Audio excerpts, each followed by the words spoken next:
नमस्कार दोस्त, स्वागत करते हैं आपके अपने यूट्यूब चैनल शिक्षा साथी में। दोस्त, आज हम लोग आरआरबी टेक्नीशियन ग्रेड 3 का जो फर्स्ट शिफ्ट में क्वेश्चन पूछे गए हैं उसको देखने वाले हैं। आप मिलाइए आपका कितना आंसर सही हो पा रहा है। दोस्त, फर्स्ट क्वेश्चन है चराई देव मैदान। ये चराई नहीं चराई होगा, चराई देव मैदान जो यूनेस्को में शामिल किया गया है किस राज्य में है। दोस्त, इसका आंसर आसाम होगा। अगर आप ऑप्शन में आसाम मारे होंगे तो आपका एकदम राइट है। अगला क्वेश्चन पूछा था कि पैरा ओलंपिक में सबसे कम उम्र का खिलाड़ी जो कुश्ती में पदक जीता है वो कौन है। इसका आंसर होगा अमन सेहरावत। क्या हो आंसर होगा दोस्त? अमन सेहरावत। देखिए, अगर पूछे सबसे कम उम्र का पैरा ओलंपिक खिलाड़ी तब तो शीतल देवी होगा, लेकिन आपका अगर क्वेश्चन में कुश्ती दिया होगा तो इसका आंसर होगा अमन सेहरावत। चलिए नेक्स्ट क्वेश्चन देखते हैं। प्रोजेक्ट उद्भव किसने चलाया? प्रोजेक्ट उद्भव, देखिए प्रोजेक्ट उद्भव जो है ना, ये भारतीय सेना चलाई है। इसका राइट आंसर होगा भारतीय सेना। एक क्वेश्चन पूछा था दोस्त आपका कि CH3 का IPAC नाम क्या है। तो इसका आंसर अगर या तो ऑप्शन दिया होगा प्रोपेनॉन या एसीटोन, क्योंकि प्रोपेनॉन इसका IPAC नाम है। सामान्य नाम पूछेगा तो इसे एसीटोन बोलते हैं। तो अगर आप प्रोपेनॉन मारे हैं तो आपका एकदम राइट है। देखिए, एक क्वेश्चन बहुत ही जबरदस्त पूछा हुआ है कि Fe2SO4 का विघटन होने पर कौन सा उत्पाद मिलता है। देखिए, Fe2SO4 का जब विघटन कराइएगा ना तो Fe2O3 plus SO2 plus SO3 मिलता है। कहा था कि इसके विघटन से कौन सा उत्पाद मिलता है। ऑप्शन में Fe3O4 था, तो इसका आंसर होगा Fe3O4। SO2 और SO3 भी बनता है। नेक्स्ट अगला क्वेश्चन था, एक और क्वेश्चन कि ठोस कठोर क्यों होते हैं। इसका आंसर होना चाहिए इनके अवयवों के बीच आकर्षण बल अधिक होता है। नेक्स्ट क्वेश्चन था किसमें यह मृत होगा, मृत किसमें मृत कोशिका होती है। तो ऑप्शन में या तो अस्क्लेरेंकाइमा होगा या दृढ़ ऊतक होगा, इसी में से कोई एक होगा। पैरेन्काइमा फूड पैकेजिंग में काम आता है, क्लोरेन्काइमा पौधों के लचीलेपन में काम आता है, और अस्क्लेरेंकाइमा जो है दृढ़ ऊतक है, जो पौधे के जो बाहरी परत होता है ना उसमें ये रहता है। या फिर नारियल के छिलके में अस्क्लेरेंकाइमा होता है जो मृत कोशिका इसमें होती है। नेक्स्ट अगला क्वेश्चन है कि जिम्मेक्स युद्ध अभ्यास कहाँ हुआ है। देखिए, जो जिम्मेक्स युद्ध अभ्यास होता है ना, ये जापान और भारत में होता है, और ये इस बार हुआ 2024 में जापान के योकोसुका में। कहाँ हुआ है? जापान के योकोसुका में। एक और करंट से क्वेश्चन था मेरे दोस्त, MS स्वामीनाथन पुरस्कार किसे दिया गया है। इसका आपका राइट आंसर होगा अनंत दर्शन शंकर। 2024 में अनंत दर्शन शंकर जो चिकित्सा जुड़े थे, इन्हें स्वामीनाथन पुरस्कार दिया गया है। अगला क्वेश्चन है कि केंद्रीय बजट 2024-25 किसने पेश किया। तो केंद्रीय बजट कौन पेश करता है? हमारी देश की वित्त मंत्री निर्मला सीतारमण ने पेश किया। देखिए दोस्त, अगर आपको ये मेरा एनालिसिस पसंद आ रहा है तो मेरे चैनल को लाइक करें, शेयर करें और सब्सक्राइब भी करें। चलिए अगला देखते हैं। अणुओं को परमाणुकता के आधार पर वर्गीकृत करना क्या कहलाता है। कहता है मोनो ऑटोमिक।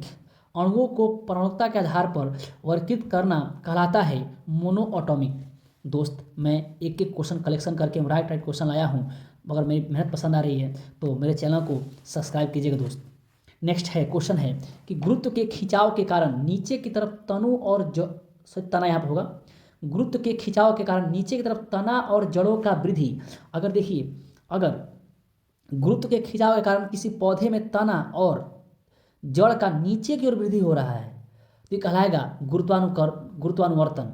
अगर ये वृद्धि ऊपर की तरफ रहता तो प्रकाशानुवर्तन कहलाता। ये अगर आप कंफर्म कर लीजिएगा कि नीचे की ओर पूछा होगा तो गुरुत्वानुवर्तन होगा, अगर ऊपर की ओर होगा तो प्रकाशानुवर्तन होगा। आप देख लीजिएगा कि आपके पेपर में ये क्वेश्चन कैसे दिया हुआ था। चलिए नेक्स्ट है 13 नंबर, निम्नलिखित में कौन अधिक अभिक्रियाशील है। देखिए दोस्त, अगर आप NCERT में देखे होंगे तो अभिक्रियाशीलता का चार्ट दिया हुआ, उसी चार्ट में से क्वेश्चन था। अब आपके ऑप्शन में क्या था आप खुद देख लीजिएगा। देखिए, सबसे पहले सबसे अधिक अभिक्रियाशील पोटेशियम है, फिर सोडियम है, फिर कैल्शियम है, फिर मैग्नीशियम है, फिर एल्युमिनियम है।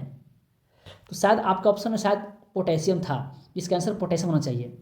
अगर पोटेशियम नहीं होगा तो सबसे अधिक अभिक्रियाशील सोडियम हो जाएगा। अगर सोडियम पोटेशियम नहीं होगा तो इसका आंसर कैल्शियम हो जाएगा। अब देख लीजिएगा इसके अनुसार से सबसे अधिक आगे होता है potassium, sodium, calcium, magnesium, aluminium, zinc. चलिए आगे देखते हैं। अगला क्वेश्चन था मानव पाचन तंत्र में पेप्सिन का उत्पादन कहाँ से होता है? तो देखिए पेप्सिन का उत्पादन होता है अमाशय से, और अमाशय को पेट बोलते हैं। तो आपके ऑप्शन में क्या था आप खुद देख लीजिएगा, या तो अगर अमाशय होगा तो अमाशय आंसर होगा, अब पेट होगा तो पेट आंसर होगा। बच्चों को कहना है कि ऑप्शन में पेट था तो पेट इसका आंसर होगा। पेप्सिन निकलता है अमाशय से, अमाशय मतलब पेट। एक और क्वेश्चन था कि ट्रिप्सिन का उत्पादन कहाँ से होता है? दोस्त ट्रिप्सिन निकलता है अग्नाशय से, इसका आंसर क्या होगा? अग्नाशय। अगला देखिए, अगला क्वेश्चन था आप में कि अनुच्छेद 1 का संबंध किससे है? तो सबको जानता है भारत राज्यों का संघ है, इससे संबंधित है। अगला है अल्केन्स का कलोरीनीकरण कहलाता है, माने जो अल्केन्स होते हैं उनका जो कलोरीकरण क्या कहलाता है? तो एंटी एडिशन प्रक्रिया कहलाता है। क्वेश्चन आप में था कि एल्केन्स का कलोरीकरण एक ... प्रक्रिया है, उसका आंसर होगा एंटी एडिशन प्रक्रिया।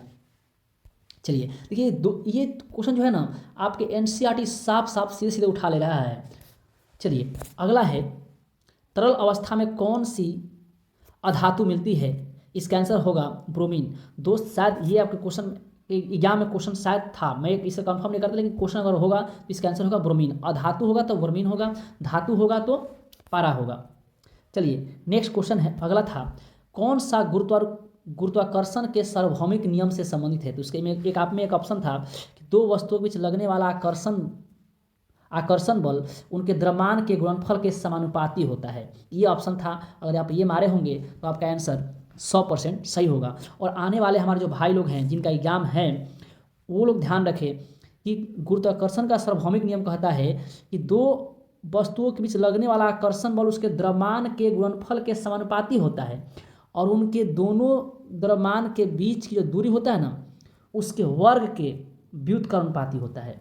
दूरी के वर्ग के व्युत्क्रमानुपाती होगा और दोनों के द्रव्यमान के गुणनफल के समानुपाती होगा। चलिए अगला क्वेश्चन देखिए, नाभिक की खोज किसने की? रदरफोर्ड।